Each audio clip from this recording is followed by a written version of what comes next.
আসসালামু আলাইকুম।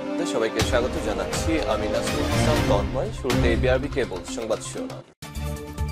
বাংলাদেশের সর্বশেষ গুরুত্বপূর্ণ আপডেট সংবাদে আপনাকে স্বাগত। শুরুতেই সংবাদ শিরোনাম, পরে বিস্তারিত। শুরুতেই জানাবো, শেখ হাসিনাকে ফেরাতে প্রয়োজনীয় কাগজপত্র দিল্লিকে পাঠিয়েছে ঢাকা।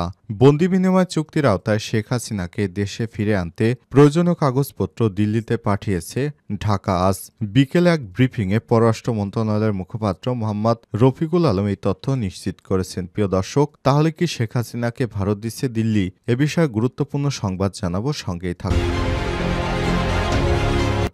এরপর জানাবো, অপারেশন ডেভিল হান্টে আরও 566 জন গ্রেপ্তার। গত 24 ঘন্টায় সারা দেশে অপারেশন ডেভিল হান্ট পরিচালনা করে আরও 566 জন আওয়ামী লীগ ও সন্ত্রাসীকে গ্রেপ্তার করা হয়েছে। এদিকে 5 আগস্টের মার্চ থ্রু ঢাকা ঠেকাতে যে পরিকল্পনা গ্রহণ করেছিল হাসিনা সরকার, জাতিসংঘের মানবাধিকার বিষয়ক হাই কমিশনারের দপ্তরের এক প্রতিবেদনে প্রকাশিত তথ্য অনুযায়ী 2024 সালের 5 আগস্ট শিক্ষার্থীদের মার্চ টু ঢাকা কর্মসূচি ঠেকাতে তৎকালীন শেখ হাসিনা কি পদক্ষেপ নিয়েছিল, এ বিষয়ে খুবই গুরুত্বপূর্ণ সংবাদ জানাবো, সঙ্গেই থাকুন। এবারে জানাবো, খুলনায় পুলিশ কর্মকর্তা 3 বছরের কারাদণ্ড। খুলনায় জ্ঞাত আয় বহির্ভূত 1,51,00,000 টাকা সম্পদ অর্জনের দায়ে দুদকের মামলায় পুলিশের এসআই মোহাম্মদ আলী আকবর শেখের 3 বছরের কারাদণ্ড দিয়েছে আদালত। এদিকে ময়মনসিংহে আসছেন মিজানুর রহমান আজহারী। 12 লক্ষ মানুষের সমাগমের প্রস্তুতি।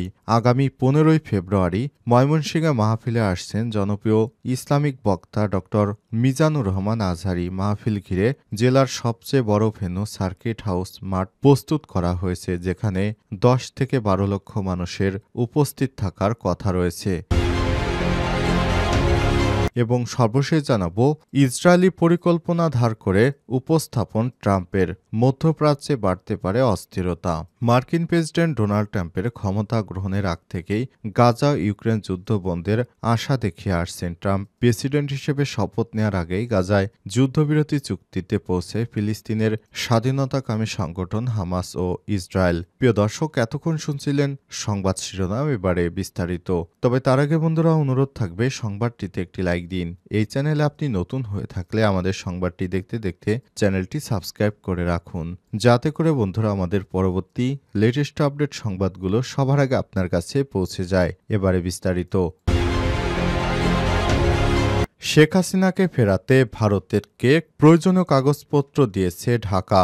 বন্দি বিনিময় চুক্তির আওতায় শেখ হাসিনাকে দেশে ফিরে আনতে প্রয়োজনীয় কাগজপত্র দিল্লিকে পাঠিয়েছে ঢাকা। বৃহস্পতিবার 13 ফেব্রুয়ারি বিকেলে এক ব্রিফিংয়ে পররাষ্ট্র মন্ত্রণালয়ের মুখপাত্র মোহাম্মদ রফিকুল আলম এই তথ্য নিশ্চিত করেছেন। পররাষ্ট্র মন্ত্রণালয়ের সাপ্তাহিক ব্রিফিংয়ে তিনি বলেছেন, শেখ হাসিনাকে দেশে ফেরাতে ঢাকা প্রয়োজনীয় নথিপত্র দিল্লিকে পাঠিয়েছে। দেশটির উত্তরের প্রতীক্ষা করছে বাংলাদেশ। কূটনৈতিক চিঠির সঙ্গে প্রয়োজনীয় সকল কাগজপত্র পাঠানো হয়েছে। রফিকুল আলম আর বলেছেন, শেখ হাসিনা ইস্যুতে রাজনৈতিক ও কূটনৈতিকভাবে পরীক্ষা করবে বাংলাদেশ। এছাড়াও ভারতে অবস্থানকারী অন্য নেতাদের ফেরাতে আন্তর্জাতিক নিয়ম প্রতিপালন করা হবে কিনা সেটি সরকারের উচ্চ পর্যায়ে আলোচনার বিষয়। এ সময় জুলাই গণ অভ্যুত্থান নিয়ে প্রতিবেদনের জন্য জাতিসংঘের মানবাধিকার কমিশনকে পররাষ্ট্র মন্ত্রণালয়ের পক্ষ থেকে ধন্যবাদ জানান তিনি।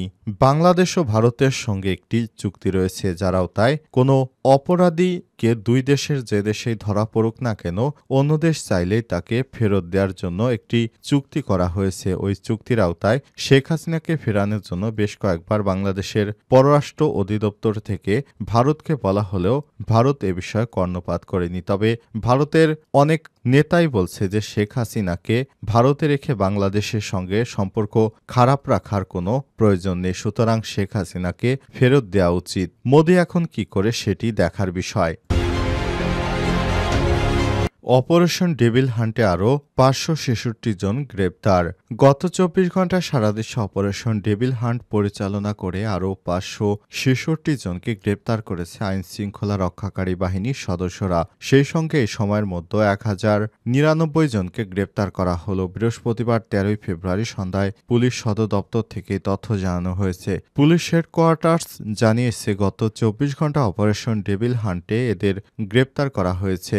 গত 24 ঘণ্টা অপারেশন ডেভিল হান্টে বিদেশি পিস্তল ২টি, ম্যাগজিন ২টি, গুলি ৫ রাউন্ড ও একটি করে সোরা ও রামদা উদ্ধার করা হয়েছে। গত শুক্রবার ৭ই ফেব্রুয়ারি গাজীপুরে শিক্ষার্থীদের উপর হামলার ঘটনা ঘটে। এর প্রতিবাদে পরদিন গাজীপুরে দিনভর বিক্ষোভ ও সমাবেশ করে বৈষম্যবিরোধী ছাত্র আন্দোলন ও জাতীয় নাগরিক কমিটি। পরবর্তী দেশের সুপ্রিম সামগ্রিক নিরাপত্তা ব্যবস্থা জোরদার করার সিদ্ধান্ত নেয় অন্তর্বর্তীকালীন সরকার। এরই ধারাবাহিকতা ৮ই ফেব্রুয়ারি থেকে গাজীপুর সহ সারা দেশে অপারেশন ডেভিল হান্ট শুরু হয়েছে। আর এই অপারেশন ডেভিল হান্ট পরিচালনা করছে সেনাবাহিনী, নৌবাহিনী, যৌথ বাহিনী, বিমান বাহিনী, কোস্টগার্ড, পুলিশের সদস্য সহ বিভিন্ন আইন শৃঙ্খলা বাহিনীর বেশ কয়েকটি ইউনিট। তারা যৌথভাবেই অপরাধীদেরকে গ্রেপ্তার করছে। সারা দেশে আওয়ামী লীগের নেতাদেরকেই বিশেষ করে টার্গেট করা হচ্ছে, কারণ তারা নাশকতা ছড়াচ্ছে।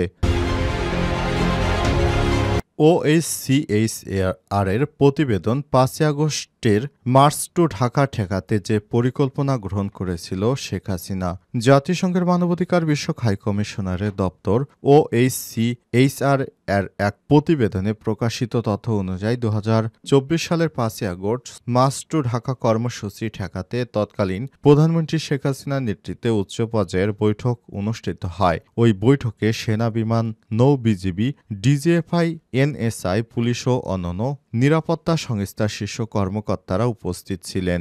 উক্ত বৈঠকে হাসিনা সরকারের স্বরাষ্ট্রমন্ত্রী, শিক্ষামন্ত্রী ও পররাষ্ট্রমন্ত্রী উপস্থিত ছিলেন। প্রতিবেদনে ৫ই আগস্ট মার্চ টু ঢাকা কর্মসূচির নাম লেখা হয়েছে মার্চ অন ঢাকা। প্রতিবেদনে বলা হয়েছে ৪ই আগস্ট সকালে জাতীয় নিরাপত্তা কাউন্সিলের বৈঠকে সেনাবাহিনী ও আইন শৃঙ্খলা বাহিনীকে কঠোর ব্যবস্থা নেওয়ার নির্দেশনা দিয়েছিল শেখ হাসিনা। এরপর স্বরাষ্ট্র মন্ত্রণালয়ের ঘোষণা দেয় অনির্দিষ্টকালের জন্য কারফিউ জারি থাকবে। প্রধানমন্ত্রী শেখ হাসিনা আন্দোলনকারীদের সন্ত্রাসী আখ্যা দিয়ে দেশের জনগণকে তাদের দমন করার আহ্বান জানান। আরেক অংশে বলা হয়েছে, গত ৪ই আগস্ট সন্ধ্যার পর সাবেক প্রধানমন্ত্রীর বাসভবন গণভবনে আরেকটি বৈঠক অনুষ্ঠিত হয়। সেখানে প্রধানমন্ত্রী অংশগ্রহণ ছাড়াও সেখানে ছিলেন স্বরাষ্ট্রমন্ত্রী, সেনাবাহিনী প্রধান, পুলিশ, র্যাব, বিজিবি, র্যাব ও আনসার ভিটিপি প্রধান, সশস্ত্র বাহিনীর বিভাগের প্রিন্সিপাল স্টাফ অফিসার ও সেনাবাহিনীর quarter master general.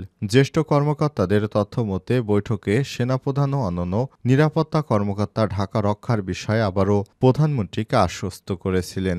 General Wakeruzzaman Sheikh হাসিনাকে আশ্বস্ত করেছিলেন, আমরা যে করেই হোক সেনাবাহিনী দিয়ে এই আন্দোলন ঠেকাবো। প্রতিবেদনে আর উল্লেখ করা হয়, গত ৫ই আগস্ট সকালে সেনাবাহিনী, বিজিবি সদস্যরা মোতায়েন থাকলেও তারা কোনো ব্যবস্থা নেয়নি, বরং পুলিশের বিভিন্ন ইউনিট ঢাকায় প্রবেশরত বিক্ষোভকারীদের উপর গুলি চালায় এবং বিশেষ করে চানখারপুল, রামপুরা, আজমপুর, সাভার, যাত্রাবাড়িতে পুলিশের নির্বিচারে গুলিতে বহু মানুষ হতাহত হয়। ৫ই আগস্ট প্রথম প্রহর রাত ১২টা ৫৫ শেখ হাসিনার ব্যক্তিগত নিরাপত্তা বাহিনীর স্পেশাল সিকিউরিটি ফোর্স তৎকালীন মহাপরিচালক, বিজিবির মহাপরিচালককে পরপর ২টি হোয়াটসঅ্যাপে বার্তা পাঠান, যার হার্ডকপি পায় OHCHR। এই হার্ডকপির তথ্য অনুসারে প্রথমটি ছিল একটি ফরওয়ার্ড করা সম্প্রচারিত বার্তা, যা আন্দোলনের নেতাদের বলে মনে হয়। এতে তারা ঢাকায় প্রবেশের পথগুলো সম্পর্কে আন্দোলনকারী ছাত্র জনতাকে জানিয়েছিলেন।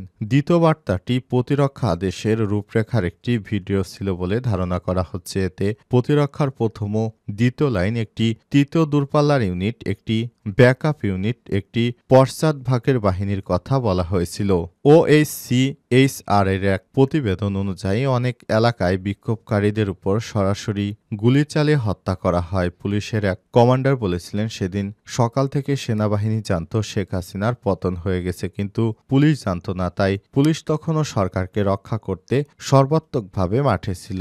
সাভারের আশুলিয়ায় পুলিশ প্রথমে বিক্ষোভকারীদের আটকে রাখতে ব্যারিকেড দেয়, পরে নির্বিচারে গুলি চালিয়ে শেখ হাসিনার সমর্থনকারীদেরকে বাঁচানোর চেষ্টা করে পুলিশ, কিন্তু শেষ পর্যন্ত শেখ হাসিনা দেশ ছেড়ে পালিয়ে যাবার গুঞ্জনটি জানার পর পুলিশ নিরপেক্ষ ভূমিকা পালন করে। প্রতিবেদনে আর বলা হয়েছে, ঊর্ধ্বতন পুলিশ কর্মকর্তাদের নির্দেশে গুলিবিদ্ধ মরদেহ জড়ো করে একটি গাড়িতে রাখে এবং পরে সেটিতে আগুন ধরিয়ে দেওয়া হয়, যাতে প্রমাণ নষ্ট করা যায়।